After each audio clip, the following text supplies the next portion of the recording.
Durant la première fois, on a parlé de cette réaction qu'on devait avoir envers le Christ. La première est parler de quelques débuts, quelques bases essentielles pour commencer notre réaction vers ce qu'il a fait pour nous. On parle beaucoup de ce qu'il fait, on parle très peu de ce qu'on doit faire.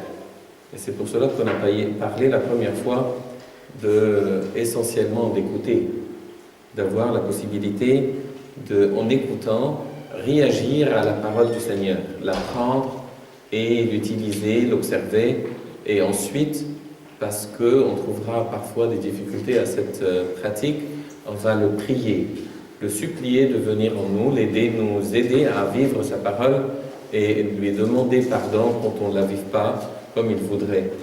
Et après, de cette manière, prier va nous aider vraiment à vivre cette parole. Vivre selon la lumière, ça veut dire acquérir le Christ en nous et commencer à vivre à sa manière, vivre selon la lumière, parce que comme il le dit, cette lumière ne restera pas beaucoup. Et c'est pour cela qu'on doit tout de suite vivre cette lumière pour continuer à vivre cette lumière toujours. Et en faisant cela, on apprendra à offrir. Ça veut dire présenter un culte devant le Seigneur, présenter des sacrifices acceptables devant Dieu. En offrant, on sera aussi des témoins, être capable à témoigner nous-mêmes la vie du Christ à d'autres. Ces 5 actes ou 5 piliers essentiels dont on a parlé la première fois sont des bases. Alors, écouter, prier, vivre, offrir et témoigner. Maintenant, je vais vous parler de 3 autres qui, disons, pour aller un peu en profondeur dans la relation avec le Christ. Et c'est selon les lectures d'aujourd'hui, de toute la journée, ça veut dire du matin du mardi et de la veille du mercredi, qu'on trouve ces éléments essentiels. La première chose qui est un élément essentiel dans ces lectures d'aujourd'hui, c'est la pureté. Et dans les lectures, il nous donne 3 sens de cette pureté. Ça veut dire quoi en réalité, pureté? Ça veut dire quoi être pur? Pour les lectures d'aujourd'hui, comme on le verra, il y a 3 sens de cette pureté.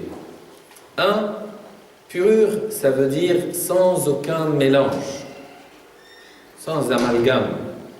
Il y a dans mon cœur une seule chose, le Christ. Il ne pourra pas y avoir Christ et autres.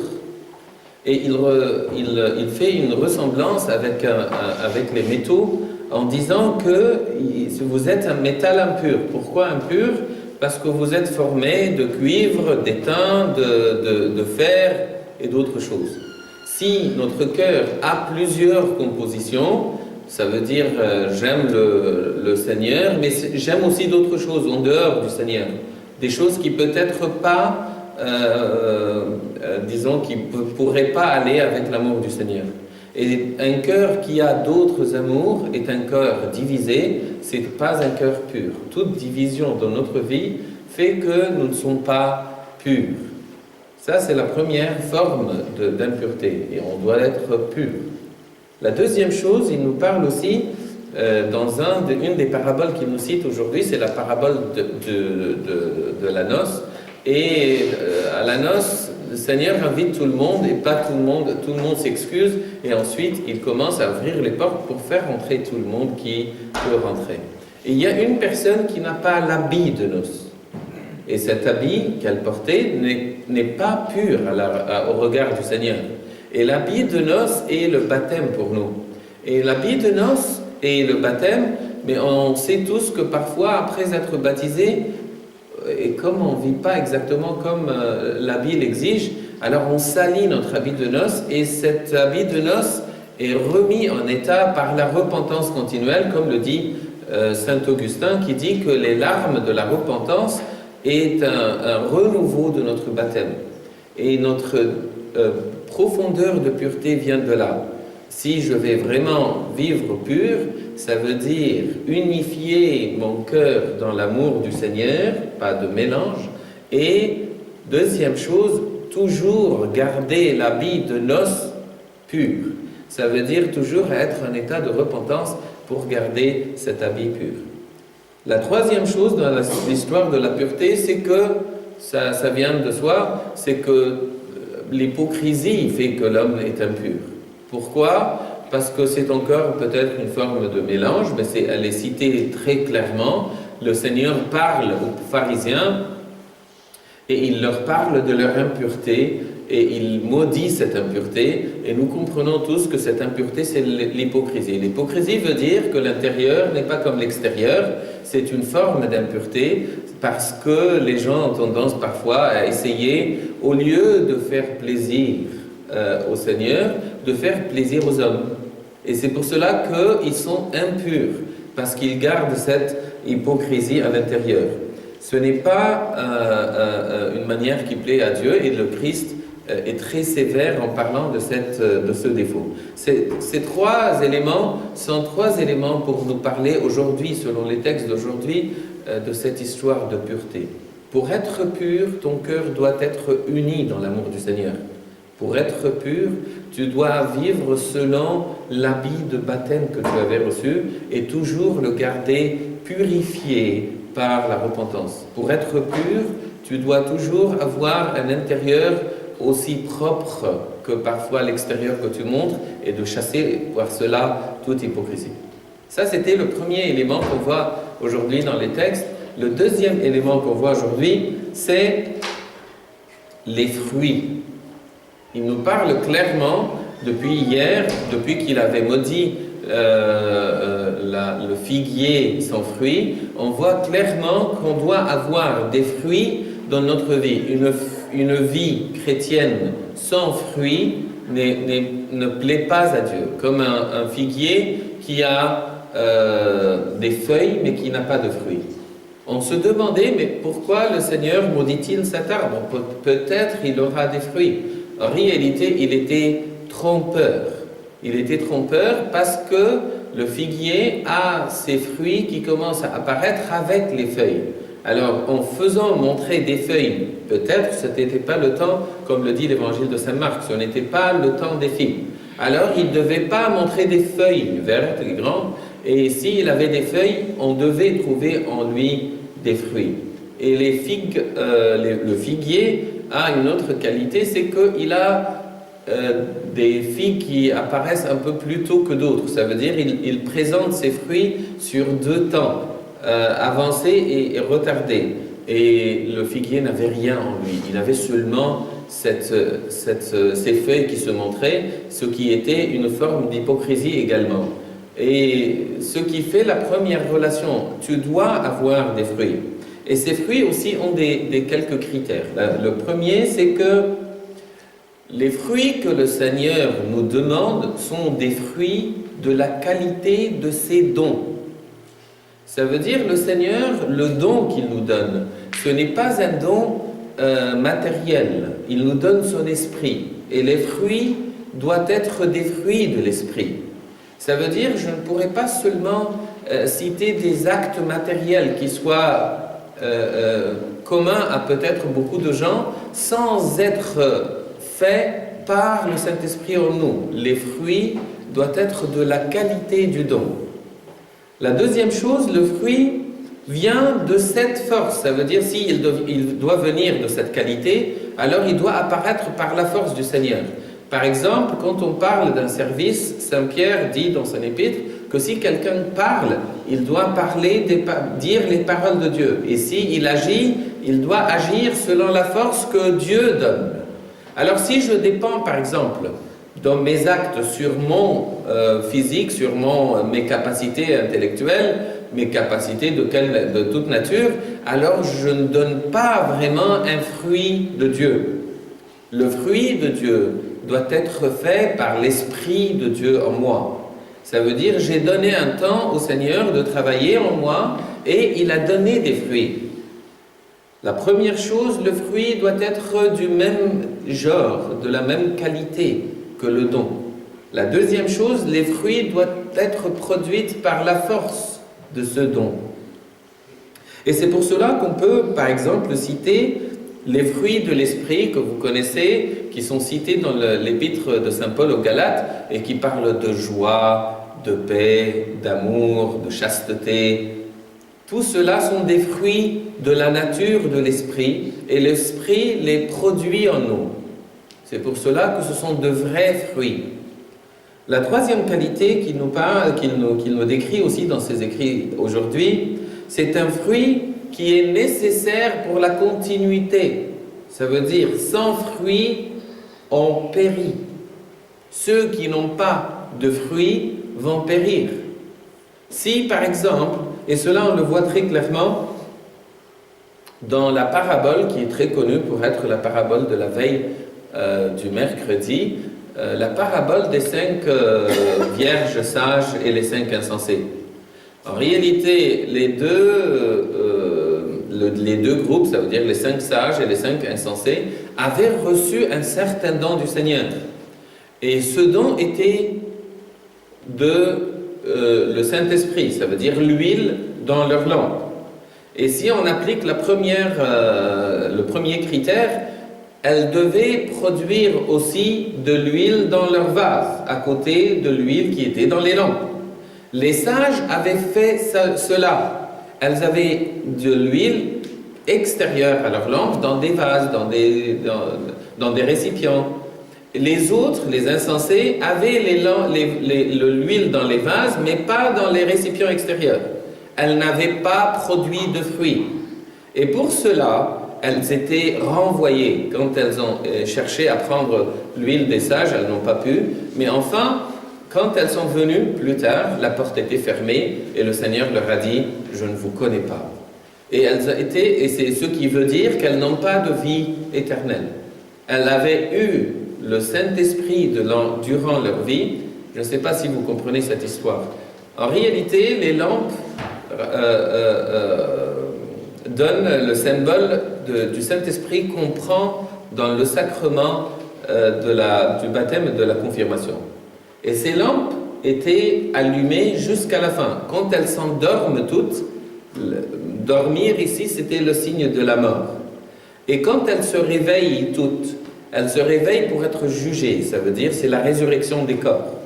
Et quand elles trouvent que leur lampe s'éteint, la lampe a tenu jusqu'à ce moment, mais elle va s'éteindre parce que c'était la fin du don. Le don allait être retiré. Parce que le Seigneur nous a donné le Saint-Esprit pour vivre avec le Saint-Esprit aujourd'hui, produire du même qualité de l'huile pour pouvoir traverser avec lui l'éternité par cette huile, parce qu'il allait nous donner de la même qualité encore de l'huile dans l'éternité. Mais ce qu'on avait reçu sur terre allait finir.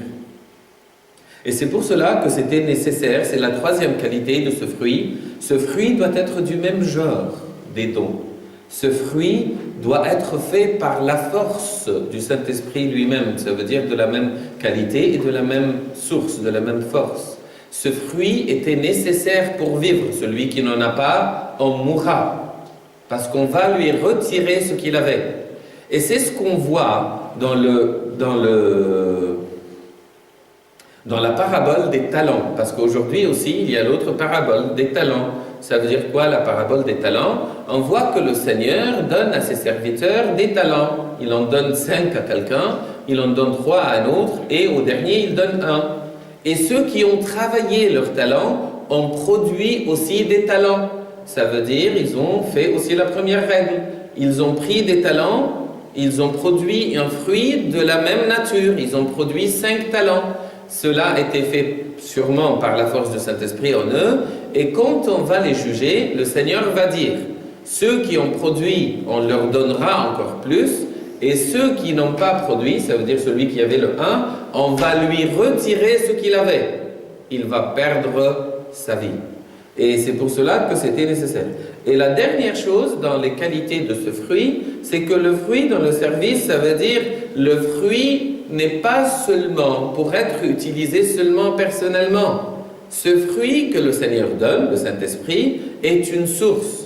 Et toute personne qui a ce fruit, qui investisse ce fruit, ce don, je veux dire, elle va donner pas seulement des fruits dans sa vie, mais également des fruits dans la vie des autres. parce qu'elle est capable d'être elle-même une source à travers le Saint-Esprit. Et c'est ce que le Seigneur dit dans l'évangile de Saint Jean, en parlant du Saint-Esprit, il dit que celui qui reçoit cette eau a encore, l'eau naturelle a encore soif, mais celui qui reçoit l'eau que je donne va lui-même être une source pour d'autres.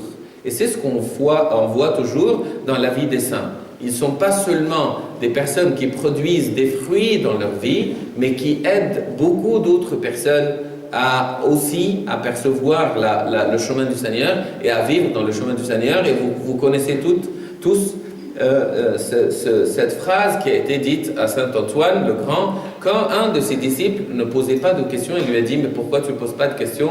Alors le jeune moine lui a dit « Père, il est suffisant pour moi de regarder ton visage. » Et c'est pour cela qu'on comprend cette idée d'avoir pas seulement des fruits dans sa vie, mais être capable à donner de cette source à d'autres aussi et de les aider à avoir eux-mêmes des fruits dans leur vie.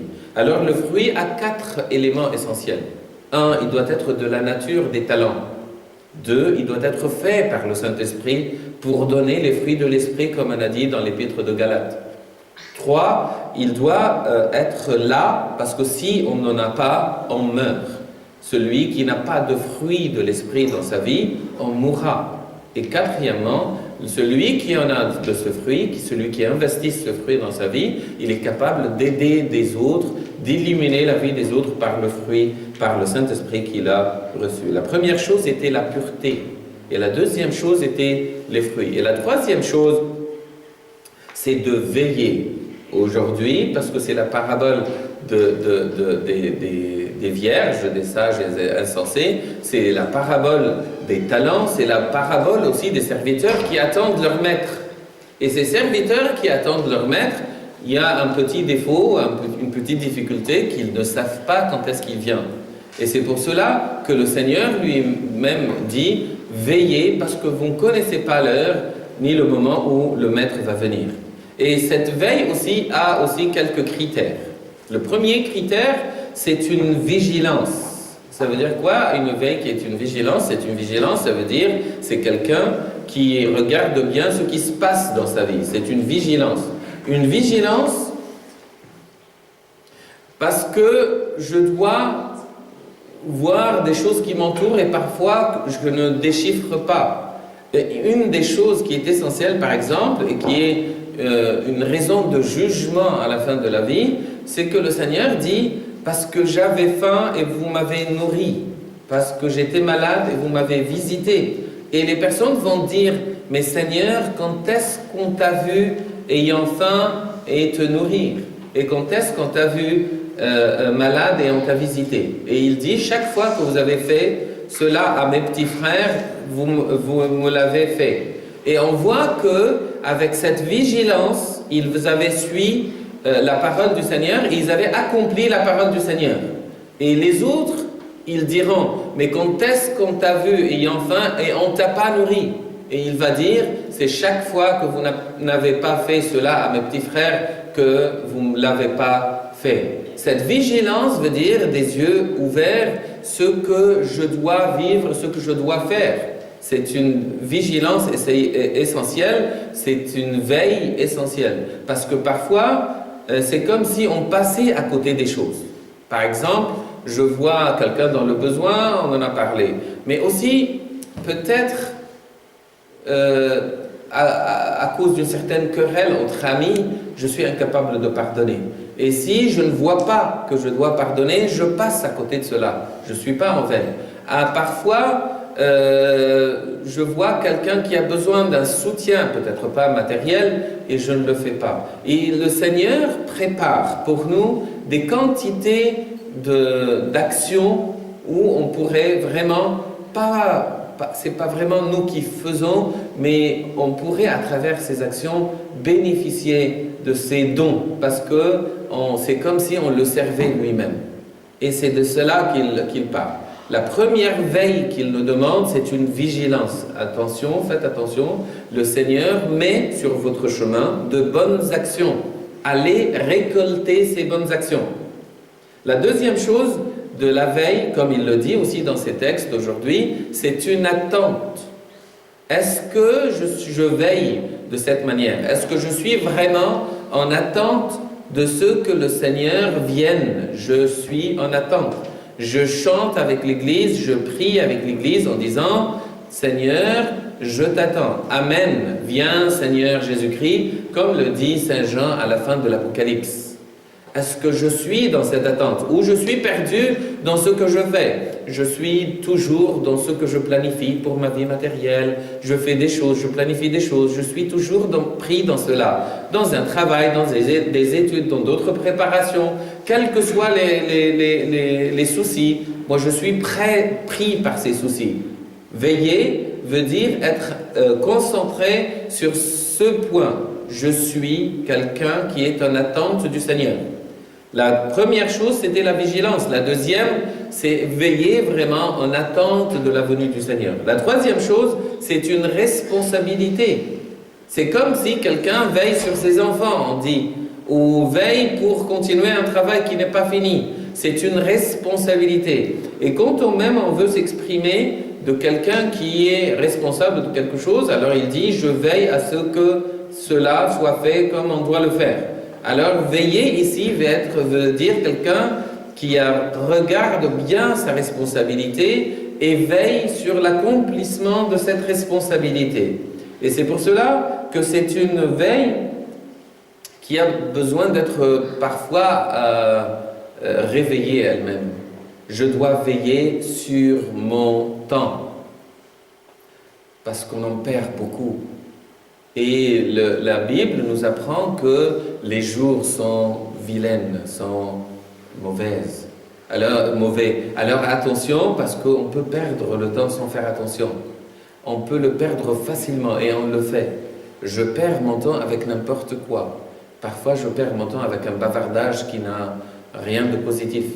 Je perds mon temps sur un portable à regarder n'importe quoi. Je perds mon temps à parler sans faire attention. Je perds mon temps dans des choses sans faire ma responsabilité, sans accomplir vraiment ma responsabilité, sans veiller sur la venue du Christ. Je perds parfois ma responsabilité à regarder les deux autres choses. Ça veut dire avoir à calculer, à regarder, est-ce que j'ai des fruits aujourd'hui ou pas? Est-ce que j'avais des fruits, par exemple, dans la prière durant le carême? Est-ce que j'avais des fruits dans mon jeûne? Est-ce que j'avais du fruit dans mon service? Je suis quelqu'un qui veille sur sa responsabilité et qui regarde son suivi spirituel. Ça, c'est important. Je regarde bien ce don qui s'appelle mon cœur et je suis responsable de veiller sur ce cœur, alors je continue à le veiller. Et aussi veiller sur mon corps. Ça veut dire, est-ce que je suis capable de veiller vraiment et de regarder, est-ce que mon corps, je l'utilise parfaitement pour la gloire de Dieu? Ou est-ce que, au lieu d'utiliser mon corps pour la gloire de Dieu, j'utilise mon corps pour seulement profiter de ce corps? Je le nourris, je le laisse se reposer, je lui demande de rien faire.